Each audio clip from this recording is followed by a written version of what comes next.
अस्सलामुअलैकुम and good evening. Maryam Nawaz Sharif साहिबा ने इल्ज़ाम लगाया है कि ये ख़त जो है मुबैना ख़त वो मिनिस्ट्री ऑफ फॉरेन अफेयर्स में ड्राफ्ट किया गया है। ऐसा कोई एग्जिस्ट करता ही नहीं है सिरे से ख़त, और इसकी drafting ministry of foreign affairs में हुई है। मरियम नवाज शरीफ साहिबा के मुताबिक एक दिन पहले यानी कि हफ्ते को पाकिस्तानी एम्बेसडर को ब्रसल्स स्मगल कर लिया गया। मरियम साहिबा का ये कहना था कि इस खत के असल किरदार को मीडिया के सामने या सुप्रीम कोर्ट में पेश किया जाए। उन्होंने नेशनल सिक्योरिटी कमेटी को अपने मकसद के लिए इस्तेमाल किया है। मरियम साहिबा ने मजीद कहा, नेशनल सिक्योरिटी कमेटी को ज़ाती मुफाद के लिए इस्तेमाल किया गया। NSC के एलामिया में कहीं भी साजिश का जिक्र नहीं किया गया। आपने इस कमेटी को अपने मकासद के लिए इस्तेमाल किया है। एस्टैब्लिशमेंट खत के मामले पर वजाहत दे। वो नेशनल सिक्योरिटी कमेटी है, इमरान खान बचाओ कमेटी नहीं है। उनका यह भी कहना था इस मुकदमे में ऑपोजिशन की कोई जमात दरख्वास्त गुजार नहीं बल्कि दरख्वास्त गुजार आईने पाकिस्तान है। मरियम साहिबा ने कहा, इमरान खान को सजा दी गई तो कल ना दी गई तो कल को कोई भी आइन को रोन देगा। आप पर पहले ही नालायकी और नाअहली का लेबल था, अब आइन तोड़ने का लेबल भी लग चुका है। मरियम नवाज शरीफ साहिबा ने अभी कहा, हुकूमत खत्म होने के बावजूद ये ढिठाई से वजीर आजम की कुर्सी पर बैठे हैं। मरियम नवाज शरीफ साहिबा ने पंजाब की सूरत हाल के ऊपर भी तबसरा करते हुए कहा कि उस्मान बुज़ार वजीर आला पंजाब नहीं, फरा वजीर आला पंजाब थी। उनका कहना था फरा बनीगाला की फ्रंट मैन है। दरअसल वही चीफ मिनिस्टर पंजाब भी थी और फरा को रातों रात बुरका पहनाकर पुलिस हिसार में फरार करवा दिया गया। तकर्रियां या तो जादू टोने से होती थी या फरा को करोड़ों रुपए देकर। पंजाब में कोई भी तैनाती फरा की मर्जी के बगैर नहीं होती थी। पाकिस्तान के आइन तोड़ने का फैसला आने के बाद ही इंतखाबात में जाएंगे। मरियम नवाज शरीफ साहिबा ने भी एक बार फिर मिलिट्री एस्टैब्लिशमेंट से दरख्वास्त की है कि वो सामने आकर अपना बयान दें। नाज़रीन, शहबाज शरीफ साहब ने भी सुप्रीम कोर्ट के बाहर आज ही मीडिया से गुफ्तगू करते हुए chief of army staff general Qamar Javed Bajwa और DG ISI lieutenant general Nadeem Anjum से मुतालबा किया कि अगर हमने गद्दारी की है तो सबूत कौम और सुप्रीम कोर्ट के सामने रखे जाएं। खुदा ना खास्ता हमने गद्दारी की है तो फिर ये सबूत कौम के सामने ले आएं।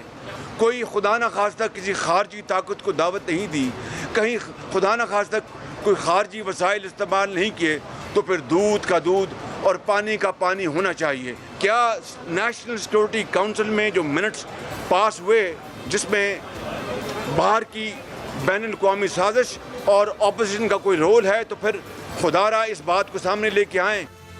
उनका कहना था कि वक्त आ गया है कि चीफ ऑफ आर्मी स्टाफ बताएं कि कौमी सलामती मीटिंग में जो मिनट्स पास हुए, क्या उन्होंने मिनट्स पर दस्तखत किए और क्या उन्होंने ये मिनट्स देखे थे कि जिस महकमे ने भी वो मिनट्स बनाए, क्या उनकी मंजूरी दी गई थी। कौमी सलामती मीटिंग में भी शिरकत के लिए उन्हें आखिरी लम्हात में मदऊ किया गया, ज़बानी तौर पर बुलाया गया, दीगर किसी भी अपोजिशन रहनुमा को बुलाया ही नहीं गया। गुज़िश्ता रोज आला अदालत में होने वाली स्पीकर की रूलिंग से मुतल्लिक समात में भी चीफ जस्टिस उमर अता बंदयाल साहब ने भी यही नुक्ता उठाया था। उनका कहना था कि डिप्टी स्पीकर की रूलिंग में पार्लिमानी कमेटी का भी जिक्र है। ऑपोजिशन ने जानबूझकर कमेटी में शिरकत नहीं की। पार्लिमानी कमेटी बराए कौमी सलामती में सारा मामला रखा गया था। इस सवाल का जवाब तमाम ऑपोजिशन जमातों के वकला ने अब देना है, जबकि आलमी खबर रसाल इदारे रॉयटर्स ने नाजरीन ये दावा किया है कि अमरीकी खत की तहकीकात कराने वाले पाकिस्तान के सिक्योरिटी इदारों को ऑपोजिशन की तहरीक अदम एतमाद में बैरून मुल्क की साजिश के शवाहिद नहीं मिले। वजीर आजम इमरान खान के इस इंकशाफ पर पाकिस्तानी सिक्योरिटी एजेंसियों की जानिब से की जाने वाली तफ्तीश से आगाह एक ओहदेदार ने नाम ना बताने की शर्त पर रॉयटर्स को यह बताया है कि मुल्क की सिक्योरिटी एजेंसियों को वजीर आजम के इल्जाम की तस्दीक के काबिले एतमाद शवाहिद नहीं मिले। ओहदेदार ने रॉयटर्स को मजीद ये बताया है कि खत के हवाले से तहकीकात के दौरान सिक्योरिटी एजेंसियां वजीर आजम इमरान खान के बयान करदा नताइज पर नहीं पहुंच सकी, जबकि हुकूमत ये ऐलान कर चुकी है कि अगर आला अदालत नेशनल सिक्योरिटी कमेटी में होने वाली बैठक के मिनट्स मांगती है तो हुकूमत इन मिनट्स को फराम करेगी। नाज़रीन, अजब सूरत हाल पैदा हो चुकी है, केस अदालत में भी है और साथ ही अब मिलिट्री इस्टेब्लिशमेंट को भी कहा जा रहा है कि अपना मौक़िफ़ मंजर आम पर लाएं। कल आइन से खिलवाड़ करने वाले, कल जमहूरियत से खिलवाड़ करने वाले मुबैना तौर पर बकौल मुस्लिम लीग नून आज इतने मोतबर कैसे हो गए कि जमहूरियत को बचाने के लिए उनकी गवाही ज़रूरी है। बात करते हैं साबिक वज़ीर आज़म शाहिद खाकान अब्बासी साहब से। अब्बासी साहब, बहुत बहुत शुक्रिया। अस्सलाम वालेकुम। सबसे पहले तो आपसे बात करूंगी कि ये मरियम साहिबा का दावा है कि ये ख़त है ही नहीं, इसको ड्राफ्ट किया गया यानी फौजरी की गई है, मिनिस्ट्री ऑफ फॉरेन अफेयर्स में तैयार हुआ है। ये आपका ऑफिशियल PMLN का स्टांस है?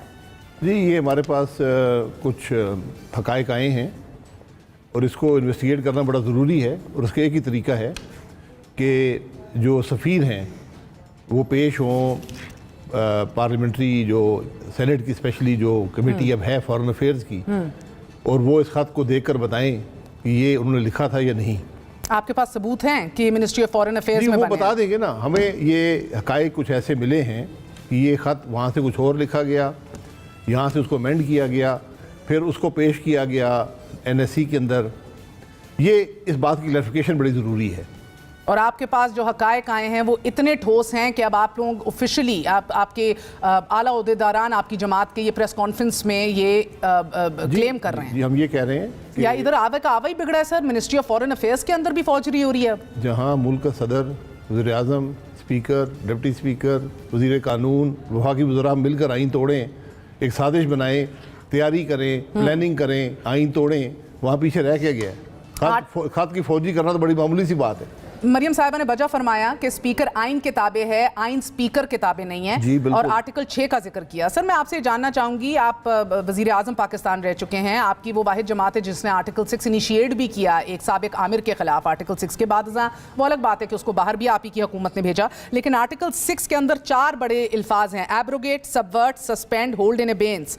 सबवर्ट जो मुशर्रफ का जब केस चल रहा था स्पेशल कोर्ट में, लेटर हाई कोर्ट ने भी इसकी तशरीह की, अंडरमाइनिंग और breaking the constitution. So subversion और ट्रीजन आर्टिकल 6 का रिजल्ट होता है, यानी कि डेथ पेनल्टी है इसकी, सजाए मौत है इसकी। जरूरी नहीं है डेथ पेनल्टी मिल आर यू सकती है। Using this lightly? नहीं जी, यू नॉट यूजिंग दिस। जो आपने जो बातें की हैं सारी यहाँ अप्लाई करती हैं। सर एक आईनी अमल हो रहा है, ट्रीजन उन्होंने डिफाइन कर दिया ना। ट्रीजन ये हो सकता है जब मुशर्रफ, जब एक डिक्टेटर एक जज साहिबान को उठा के कैद कर दे। ट्रीजन हो सकता है जब वो आइन तोड़ के रोंद के फेंक दे और कह के भाई मैं अब हुकूमत में आ गया हूँ और मैं इधर बादशाह बन गया हूँ।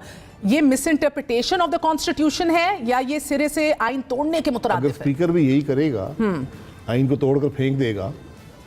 एक आईनी अमल है अदम एतमाद का। आइन कहता है कि जब तक इस पे वोट नहीं होगा असेंबली बर्खास्त नहीं होगी।